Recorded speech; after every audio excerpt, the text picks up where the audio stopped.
Welcome to Morningstar. I'm Holly Black. With me is Jeffrey Schumacher. He is Director of Manager Research at Morningstar. Hello. Hi, Holly. So, Jeffrey, you've just launched the latest edition of your prospects list. What is this list all about? Yeah, so the Morningstar Prospect List is a semi-annual listing of promising, actively managed strategies that we believe are worth greater investor attention, but that are not yet covered by Morningstar's manager research team. So our Europe and Asia-based analysts cover around 1,200 strategies, both actively and passively managed funds, that all carry a Morningstar analyst rating. But we are constantly monitoring the wider fund universe in order to try to find interesting strategies that we want to add to our coverage list. So those prospects could be strategies that are unique, or it could be a fund under new management. It could be a new fund that is managed by a very experienced portfolio manager, or a strategy that looks promising but isn't well known to the wider public. Okay, so funds that don't yet have one of the gold, silver, bronze, neutral, negative ratings but might do in the future. How many funds are on the prospects list? Yeah, so the latest list features 49 strategies that we think have merit and are worth investors' consideration. So since the last edition, we have removed 17 strategies from the list, of which 6 will graduate to full coverage and will receive a Morningstar analyst rating by the end of the year. Okay, so can you tell us about a couple of those that are going to graduate? Definitely. So one of the funds that will be graduated to full coverage is a Trojan Global Income Fund, which is managed by the seasoned dividend investor James Harris. So James Harris used to manage Newton's global dividend strategy quite successfully, actually, from 2005 until 2015, before moving to Troy Asset Management. So here at Troy, he has launched this global dividend strategy, which is known for its patience, but also its concentrated portfolio and quality-driven investment style. So there were also a couple of other more sustainable equity funds on the prospect list that will graduate to full coverage in the second half of the year.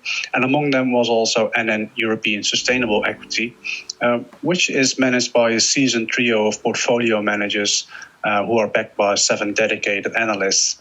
So this fund's sustainability screening is focused on a combination of ESG momentum, controversy and activity exclusion, and positive selection.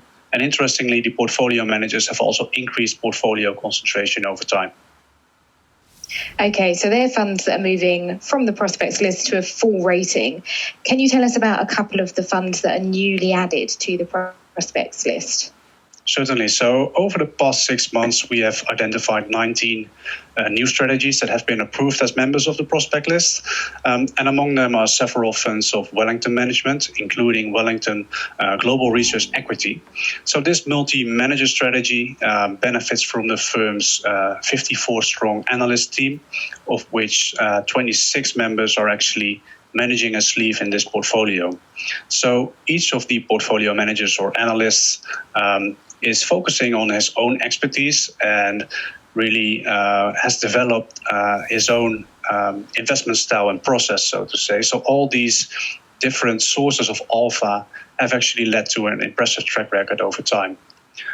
Within fixed income, we added 2 ESG versions of proven concepts to the list. BSF ESG Eurobond Fund and BSF ESG Euro Corporate Bond Fund are managed by BlackRock's established Euro fixed income team, which is known for its talented and experienced portfolio managers, in addition to a larger group of analysts who basically cover the full range of global sovereigns and corporate debt. So here at this strategy, third-party data as well as internal research and tools are used to apply ethical filters, negative exclusionary screens, but also positive best-in-class screenings, which they apply to the entire investment universe. Okay, so what does it take for a fund to graduate from the prospects list to getting a full analyst rating? Yeah, there are several factors at play, actually. It's a combination of several things, like, for example, client demand or the quality of coverage that we have in certain categories. But I would say, above all, the analysts covering the strategy must have the conviction in strategy's ability to generate a positive alpha after fees over a full market cycle. So that means that the analyst needs to be convinced of the team that is running the strategy, but also the investment process. And we gain that conviction through the several meetings that we have with portfolio managers before making a decision to graduate the strategy to full coverage. Jeffrey, thank you so much for your time. For Morningstar, I'm Holly Black.